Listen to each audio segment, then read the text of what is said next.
Welcome to McPlum, simple solutions served daily. You'll start by getting both devices ready. Confirm your Proton X70 infotainment supports Apple CarPlay and that your iPhone is updated. Once done, enable Bluetooth and Wi-Fi on the phone and keep it unlocked on the home screen so pairing prompts appear.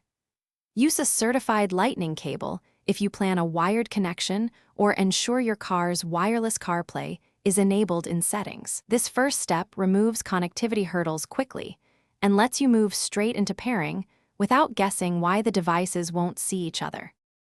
Now initiate pairing on the Proton X70 head unit.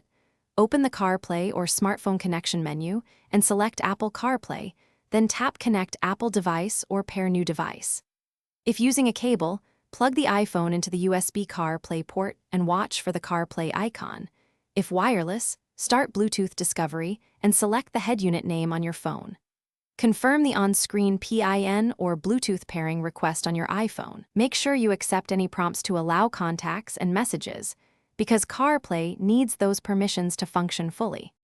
Finish by granting permissions, setting CarPlay as the default audio/phone interface, and testing maps, phone, and music to confirm voice and touch control work. If you don't see CarPlay, reboot both the iPhone and the Proton head unit, then try a different Lightning cable or a different USB port. Make sure iOS and the head unit firmware are current.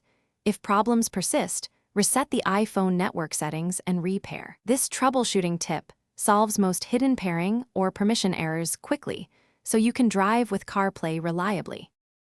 Thanks for watching. Stay juicy and subscribe.